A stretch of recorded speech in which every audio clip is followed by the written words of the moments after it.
Berarti rumusan masalahnya ini bagaimana prosedur ya? Prosedur restorasi ya? Iya. Ini program ini tuh sebenarnya gimana Mbak? JPAD Medium mengambil arsip di desa-desa untuk direstorasi atau desa yang kemudian dikirimkan atau gimana? Izin menjawab Ibu, program ini itu dilaksanakan oleh dinas ke desa-desa. Jadi restorasinya pun itu nanti dilakukan di kantor desa. Oke. Ini kan coba dikasih ya. Kasih. Kan kamu menjanjikan bahwa ini nanti akan ada perbedaan jenis arsipnya, metodenya, lokasinya, beda gitu ya. Kalau di penelitian terdahulu ini metodenya apa? Kalau yang restorasi? Yang restorasi tadi secara sederhana menggunakan enkapsulasi. Enkapsulasi. Ya. Isnadani menggunakan laminasi. Laminasi. Ya. Kalau Antik Agustin menggunakan keduanya, enkapsulasi dan laminasi. Berarti kan nggak ada perbedaan dengan Nyong. Kamu mau pakai laminasi?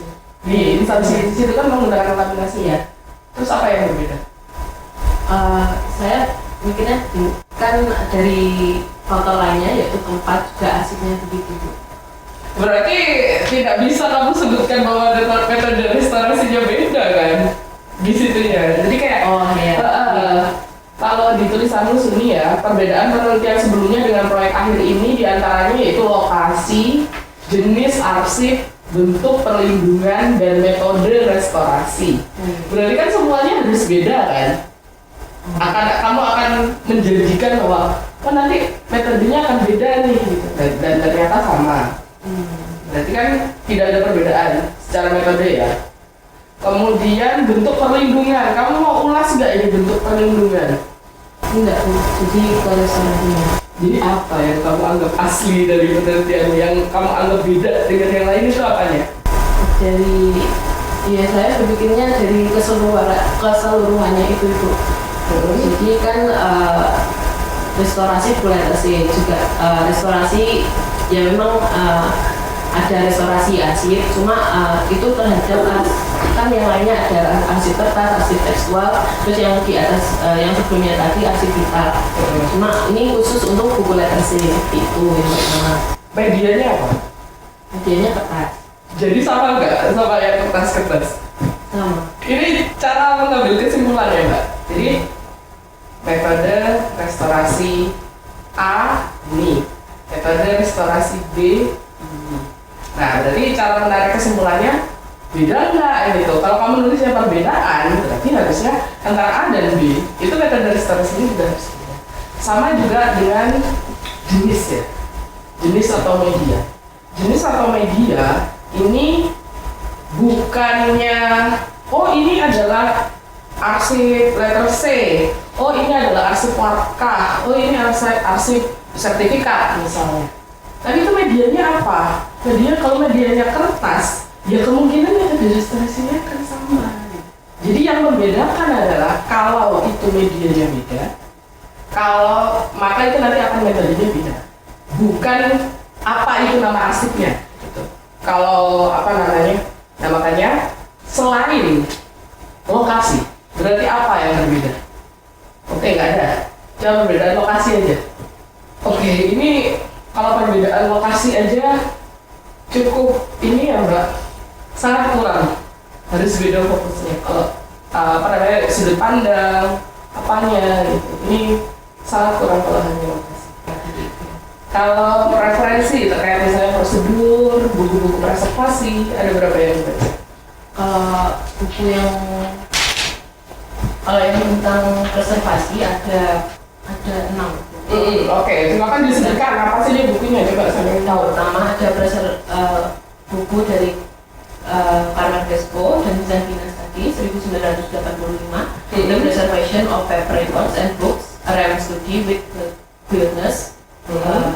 Lalu Yes Patalia, lalu Laura Miller dan Michael Roper, Preserving Record. Terus ada Sedar Mayanti, tata kearsipan dan dengan memanfaatkan teknologi modern. Ini ada preservasinya juga? Ada tapi tidak banyak memang. referensinya kurang, jadi terlihat banget sangat problematik di ini juga, Mbak, apa namanya, kerangka konseptualnya. Kerangka konseptual itu apa sih dulu? Saya ingin tahu. Kerangka konsep untuk melakukan penelitian. Ya, jadi harus ada apa di sana? Ada konsep dasar. Apa saja? Jadi Kalau ini konteksnya penelitianmu? ya penelitian saya kan tentang restorasi arsip, jadi ada tentang restorasi arsip. Mungkin nanti karena penelitiannya metodenya laminasi, jadi ada laminasi arsip. Terus buku letter C, jadi mungkin nanti akan mengulik buku letter C. Ada nggak kira-kira referensi terkait dengan buku letter C? Tidak ada. Nah makanya, jadi gimana?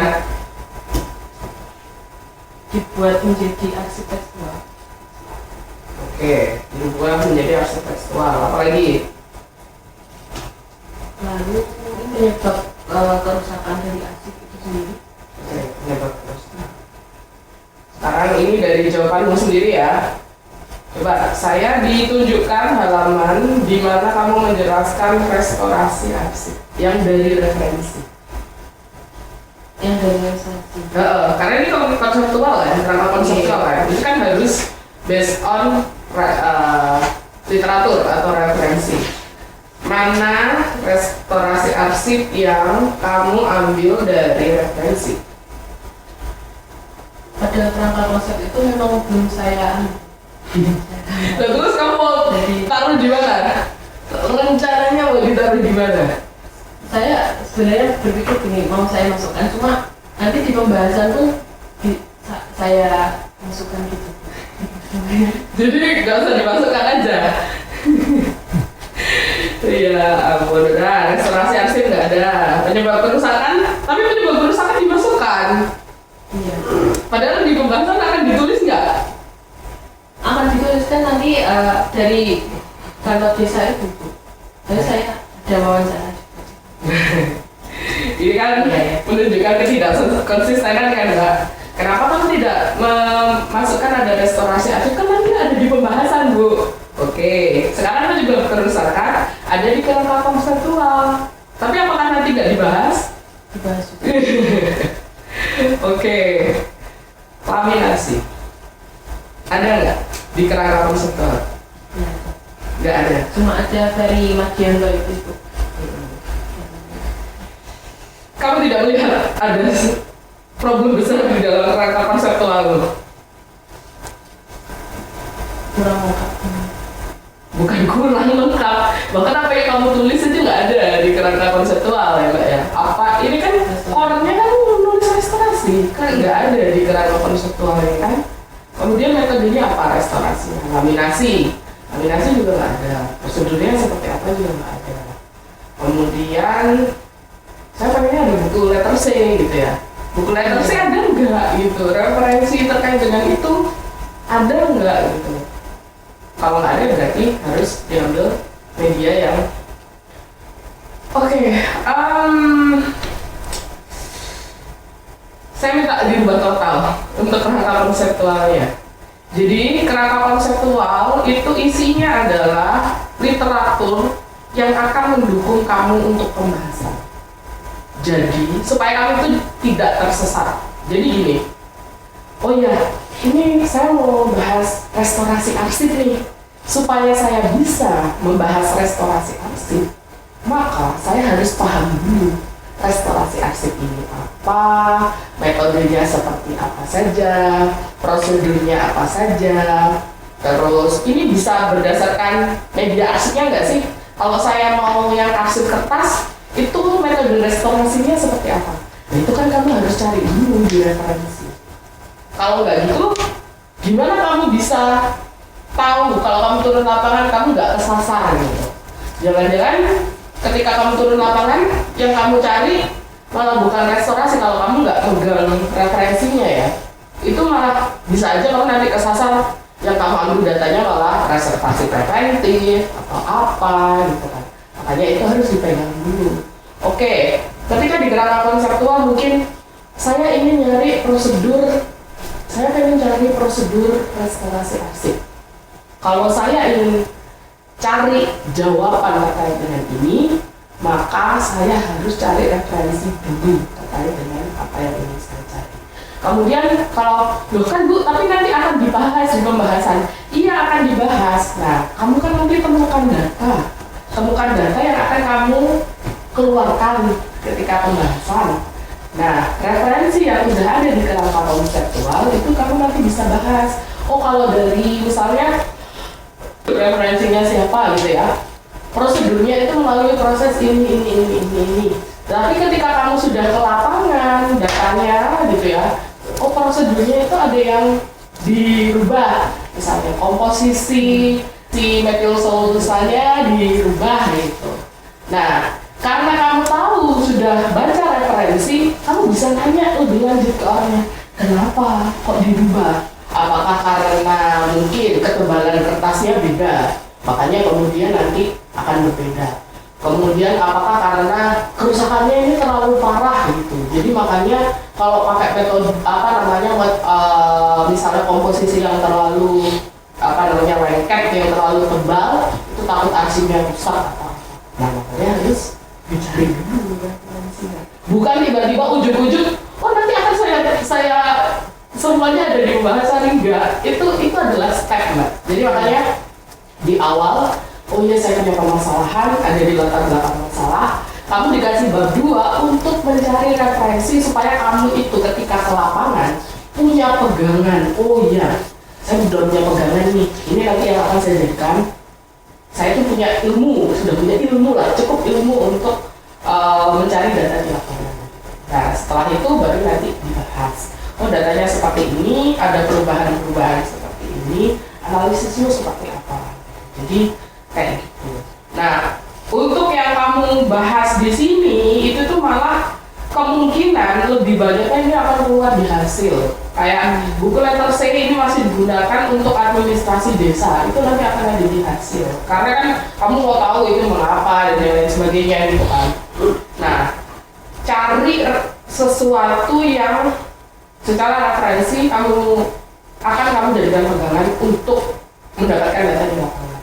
Jadi misalnya, oh ya saya tahu bahwa komposisinya itu sekian dan sekian gitu. Tapi kok di instansi beda ya gitu. Kadang mereka hanya pakai estimasi misalnya kayak gitu. Itu nanti bisa kamu ulas. Termasuk juga akankah berpengaruh pada hasilnya. Itu kan kamu kan mau partisipasi nih. Itu sambil dilihat hasilnya.